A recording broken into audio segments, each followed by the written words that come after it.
গুডি লাইফে সকল বন্ধুদের জানাচ্ছি অনেক অনেক শুভেচ্ছা। নিশ্চয়ই সবাই ভালো আছি, সবাই ভালো থাকেন সেটাই চাই। আমি আফরোজা চলে আসলাম আবারও আপনাদের জন্য খুবই ইন্টারেস্টিং একটা বিষয় নিয়ে।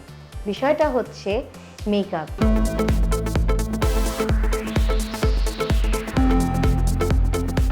অনেকেরই মনে অনেক ধরনের প্রশ্ন চলে আসে যে আমি প্রতিদিন মেকআপ করি, তো এতে আমার ত্বকের কোনো ক্ষতি হচ্ছে কিনা। সেই ক্ষেত্রে আমার মনে হয় যে এই বিষয়টি আমাদের সবার জানা উচিত, জেনে নেওয়া উচিত যে আমরা যদি প্রতিদিন মেকআপ করি আমাদের ত্বকের কিন্তু কোনো ক্ষতি হবে না। ক্ষতি তখনই হবে না যদি আমি কোয়ালিটিফুল প্রোডাক্ট ব্যবহার করি। ক্ষতি তখনই হবে না যদি আমি সিস্টেম মেনটেন করে মেকআপ করি। ক্ষতি তখনই হবে না যদি আমরা মনে করি যে মেকআপের যে রুলসগুলো আছে সেগুলো আমরা মেনটেন করছি কিনা।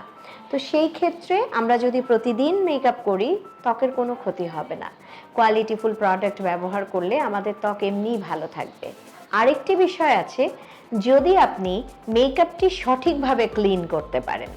মেকআপ ক্লিন করার জন্য আমরা অনেকেই অনেক কিছুর ব্যবহার করি। যদি মনে হয় যে আমি অনেক কিছু ব্যবহার করেও ভালো ফিল করছি না, বা আমি রেগুলার মেকআপ করছি, রেগুলার মেকআপ ক্লিন করতে গেলে আমার স্কিনে একটা প্রেশার পড়ছে, এতে রিঙ্কলস আসতেই পারে, তো সেই ক্ষেত্রে এটা হতে পারে যে আমরা direct baby oil, direct virgin coconut oil আমরা এগুলো ব্যবহার করে কিন্তু মেকআপটা তুলে ফেলতে পারি এবং তারপরে খুব সুন্দর করে ফেস ক্লিন করে যে যেটি ব্যবহার করেন সেটি ব্যবহার করে ফেলতে পারেন। সেক্ষেত্রেও কিন্তু আপনার ত্বক ভালো থাকবে, সুস্থ এবং সুন্দর থাকবে। অনেকেরই কমপ্লেন আসে বা আমরা ভেবে থাকি বা আমরা দেখে থাকি অনেকেই সুন্দর করে মেকআপ করে ফেলেছে এবং এরপরে মেকআপটি কালো হয়ে যাচ্ছে। সো এই ক্ষেত্রে আমাদের বুঝতে হবে যে মেকআপ কেন কালো হচ্ছে। অক্সিডাইজ হওয়ার কারণ হচ্ছে যে আমি প্রপার টোনে মেকআপটি করতে পারিনি। আমি যদি প্রপার সিস্টেম মেনটেন করে মেকআপটি করতাম তাহলে এটা হতো না। আবার আমি যদি প্রপার টোন অনুযায়ী মেকআপ করি তাহলেও কিন্তু এই সমস্যাটি হতো না। সো আমাদের এ ধরনের কোনো গ্যাপ থাকলে আসলে সমস্যাটি আমরা দেখতে পাবো। যে কেউ আসছে অনেক সুন্দর লাগছে কিন্তু মেকআপের পরে কালো লাগছে, সো সে তখন কথা বললে বোঝা যায় যে উনি যখন মেকআপ করেছিলেন তখন মেকআপের টোন ঠিক ছিল, বাট এখন ঠিক নেই। সো তার মানে হচ্ছে উনি ঠিক টোনে এবং প্রপার স্টেপ মেনটেন করে মেকআপটি করেননি। আর এটার জন্য আমার মনে হচ্ছে আমি বলে দিতে চাই কিভাবে স্টেপ বাই স্টেপ মেকআপটি করতে হয়।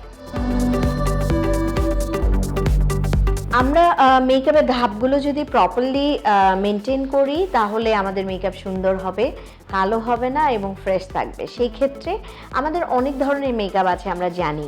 আমরা যখন প্রফেশনালস মেকআপ করতে যাই করি, যেটা লম্বা সময় রাখতে হবে সেটার একভাবে করতে হয়। যখন আমরা রেগুলার বেসড মেকআপ করি তখন আমরা আরেকভাবে করি। তো আমার মনে হয় যে আমরা রেগুলার বেসড যে ধরনের মেকআপ করতে করি সেটা আমি বলতে চাই যে সেই মেকআপটা আপনি কিভাবে করবেন, ধাপগুলো সেটা বলে দিতে চাই। সেই ক্ষেত্রে আমরা সবার প্রথম যেটি করতে পারি সেটি হচ্ছে প্রথমেই আপনি আপনার স্কিন ক্লিন করে নেবেন।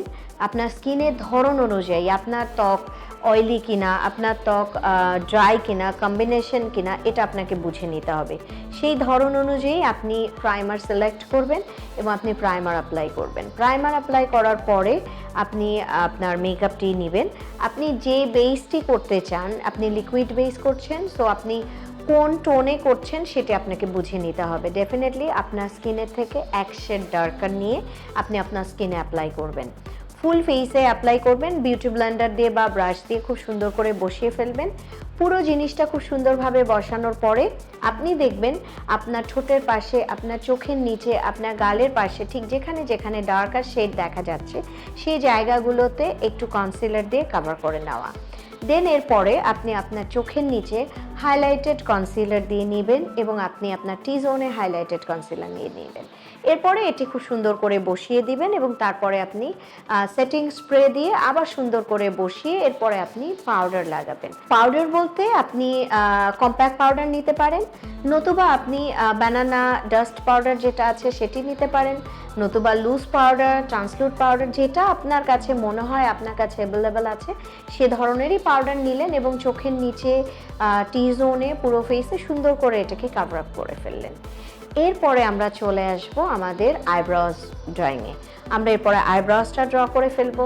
আইব্রোজ ড্র করার পরে আপনি অবশ্যই আসবেন চোখের মেকআপে। চোখের মেকআপে আসলে প্রথমে আপনি আই কন্ট্যুরিং করে নেবেন। আমি সবসময় বলে থাকি আই কন্ট্যুরিং প্লেস কোনটা, কিভাবে আই কন্ট্যুরিং প্লেসটা আপনি বুঝবেন সেটিও আমরা এর আগে দেখিয়েছি। তারপরও আমি আবার বলে দিচ্ছি, আমাদের আইব্রোজের যেই আইব্রোজের নিচে হাইলাইটের যে প্লেসটা আছে, এটার নিচে আমরা দেখব একটা হাড় আছে। এই হাড়ের শেষ অংশ, আই বলের শেষ অংশ, মিডলে যে জায়গাটি আছে, এটি আমাদের আই কন্ট্যুরিং প্লেস। সো এই আই কন্ট্যুরিং প্লেসে আপনি কন্ট্যুরিং করবেন একটা ডার্ক কালার দিয়ে, এবং কন্ট্যুরিংয়ের পরে আপনি আপনার আইলিডে আপনার পছন্দ অনুযায়ী শ্যাডো ব্যবহার করবেন। হাইলাইট জোনে আপনি হাইলাইটেড শ্যাডো ব্যবহার করবেন। এরপরে চলে আসেন আপনার মাস্কারা, এবং যদি কেউ মনে করেন আপনি ল্যাশ এক্সটেনশন ইউজ করতে চান, এক্সট্রা ল্যাশ ব্যবহার করতে চান, সেটা করতে পারেন, করে নিলেন। এর সাথে সাথে খুব সুন্দর করে কন্ট্যুরিং করে ফেলতে হবে, পুরো ফেস আরেকবার ফ্রেশ করতে হবে পাউডার দিয়ে, ঠিক আছেন কিনা দেখে নেন। এরপরে আপনি কন্ট্যুরিং করেন, কন্ট্যুরিংয়ের পরে আপনি লিপস্টিক পরে ফেলেন, এবং তারপরে আপনি ব্লাশন ইউজ করেন। আফটার লিপস্টিক ব্লাশন ইউজ করলে একটাই সুবিধা, সেটা হচ্ছে আপনি ঠিক কতটুকু পরিমাণ ব্লাশন দিবেন এটা আপনার বুঝতে সুবিধা হবে। আর যারা অনেক বেশি এক্সপার্ট হয়ে গেছেন তারা আগে ব্লাশন করবেন, তারপরে লিপস্টিক করবেন। দেন আমাদের মেকআপটা ডান হয়ে যাবে। এরপরে আপনি ফিক্সিং স্প্রে ইউজ করবেন, যে স্প্রেটা ইউজ করার পরে আপনার মেকআপ ফিক্স হয়ে যাবে। সো এটি করে আপনি সারা দিনের জন্য নিশ্চিন্তে বের হয়ে যাবেন। আপনার মেকআপ নষ্ট হবে না, মেকআপ কালো হবে না, মেকআপ স্কিনে কোনো ক্ষতি করবে না। সো আপনি দেখবেন দিন শেষে আবার ফ্রেশভাবে বাড়িতে ফিরে আসছেন। আমরা অনেকেই সারা দিনের জন্য মেকআপ করতে চাই, কিন্তু অনেক রং ব্যবহার করতে চাই। সেই ক্ষেত্রে সারা দিনের জন্য যদি মেকআপ করে বের হতে হয়, খুবই ন্যাচারাল টোনগুলো ব্যবহার করতে হবে। তখন কি হবে, এগুলো আমাদেরকে ক্লামজি দেখাবে না, আমাদেরকে ফ্রেশ দেখাবে, সুন্দর দেখাবে। সো আমি আশা করব যে আপনারা যারা আমার এই টিউটোরিয়ালটি দেখলেন, যারা গুডি লাইফের সঙ্গে থাকলেন, তারা এই টিউটোরিয়ালটি দেখে সুন্দর করে ফ্রেশ করে মেকআপ করবেন। পারলে আমাদের ইনবক্সে যখন কমেন্টস লিখবেন তখন অবশ্যই আপনার ছবিটিও ইনবক্সে পাঠিয়ে দিবেন।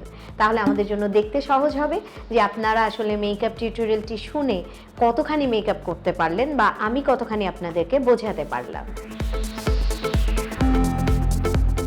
সো বন্ধুরা, যারা গুডি লাইফের সঙ্গে আছেন বা যারা এখনও যুক্ত হননি, আমাদেরকে সাবস্ক্রাইব করুন, আমাদের সঙ্গে থাকুন, আর অবশ্যই আমাদেরকে কমেন্টস করতে ভুলবেন না।